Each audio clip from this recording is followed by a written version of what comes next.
China సైన్యాలతో వీరోచితంగా పోరాడి మరణం పొందిన జవాన్ల త్యాగాలు మరువలేనివని ప్రముఖ కంటి వైద్య నిపుణులు డాక్టర్ పుల్లారావు తెలిపారు. అలాగే మహాచక్ర వీర కల్నల్ సంతోష్ కుమార్ త్యాగం దేశం గర్వించదగ్గ విషయమన్నారు. గాల్ట్రన్ లోయలో చైనా సైన్యాలతో వీరోచితంగా పోరాడి వీరమరణం పొందిన జవాన్లతో పాటు మహాచక్ర వీర కల్నల్ సంతోష్ కుమార్ మరణం పొందిన రోజును పురస్కరించుకొని సోమవారం పాతబస్తీ షేర్ బంగ్లాలోని ఆర్య సమాజ్ మందిరంలో జై జవాన్ ట్రైనింగ్ సెంటర్ ఆధ్వర్యంలో నివాళులు అర్పించారు. ఈ సందర్భంగా చైనా సైన్యాలతో వీరోచితంగా పోరాడి మరణం పొందిన జవాన్ల త్యాగాలు మరవలేనివని, అలాగే మహాచక్ర వీర కల్నల్ సంతోష్ కుమార్ త్యాగం దేశం గర్వించదగ్గ విషయమన్నారు. జై జవాన్ ట్రైనింగ్ సెంటర్ నిర్వాహకుడు మాజీ సైనికుడు కొండోజు సత్యనారాయణ మాట్లాడుతూ, గాల్ట్రన్ లోయలో చైనా సైన్యాలతో వీరోచితంగా పోరాడి వీరమరణం పొందిన జవాన్లతో పాటు మహాచక్ర వీర కల్నల్ సంతోష్ కుమార్ వీరమరణం మరవలేనిదన్నారు. ఈ కార్యక్రమంలో మాజీ సైనికురాలు తోటపల్లి నరసమ్మ, మరో మాజీ సైనికుడు డివి రాజు, సిహెచ్ నిర్మల, యాస్మిన్, వాసు, విజయలక్ష్మి, శ్రావణి, అజయ్ కుమార్, అంకిత, క్రాంతి కుమార్, గోవర్ధన్, రాములు, సంపత్ కుమార్ తదితరులు పాల్గొన్నారు.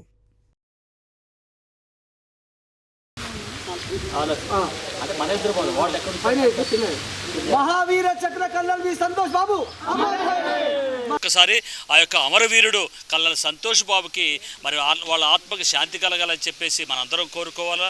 వాళ్ళ కుటుంబానికి కూడా మనందరి తరఫున ప్రగాఢ సానుభూతి తెలియసు.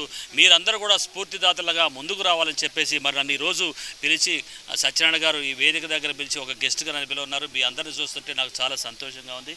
ఇదే పరంపర ప్రతి సంవత్సరం ప్రతిరోజు కూడా ఏదన్నా మంచి రోజు ఉన్నప్పుడు దాన్ని జరుపుకోవాలా. మా చేయూత మీకు ఉంటుంది సత్యనారాయణ గారు. మీ విద్యార్థులకు మేము కూడా సహకారం అందిస్తాం. మేడం గారు రావటం ఈరోజు నాకు చాలా సంతోషంగా ఉంది. ఆమె కూడా ఒక వీర నారీమణిలాగా, ఒక యుద్ధ నౌకలాగా ఆవిడ కూడా ఉన్నారు. ఈ యొక్క స్ఫూర్తిని కొనసాగించాలని ఇక్కడికి వచ్చిన ప్రతి ఒక్కరు కూడా నేను చేతులెత్తి నమస్కరిస్తున్నాను. సోలార్ రెజిమెంట్ బెటాలియన్కు చెందినటువంటి కల్నల్ బి సంతోష్ బాబు అధికారికంగా మిగతా 19 మంది జవాన్లతో కలిసి వారిని ఎదుర్కోవడం జరిగింది.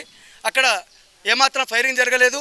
గుత్తం లడాయి, ఇనుప రాడ్లతోని, రాళ్లతోటి, ఇనుప కంచెలతో పోరాడినటువంటి భయంకరమైనటువంటి పోరాటం.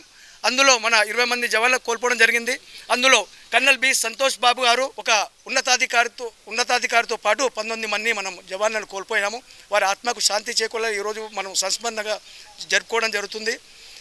వీరు భారతదేశంలో సజీవంగా లేకపోయినటువంటి ప్రతి భారతీయుల యొక్క గుండెల్లో మాత్రం చిరస్థాయిగా వీరు నిలిచిపోతారు. మరొకసారి ఈ 20 మంది జవాన్లకు నేను వాళ్ళకు మరణం చేసుకునే విధంగా వాళ్ళకు నివాళులు అర్పిస్తూ జై హింద్, జై భారత్. వీళ్ళందరి బలిదానంతో మనం ఈరోజు ఇక్కడ సమావేశమైనాము. వీళ్ళందరి ఆత్మకు శాంతి కలగాలని నేను మనస్ఫూర్తిగా నివాళులు అర్పిస్తున్నాను. భారతదేశంలో ఒక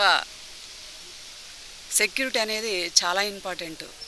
భారతదేశానికి మన వీరులు త్యాగం చేసిన వాళ్ళు చాలామంది ఉన్నారు. వీటికి సంబంధించిన మన సారు పిల్లలకు ట్రైనింగ్ ఇస్తున్నారు. చాలా బాగా నచ్చింది నాకు. నేను హైదరాబాద్ నుంచి వచ్చాను. అక్కడ ఎవరు ట్రైనింగ్ అనేది ఒకరు నిర్వహించరు.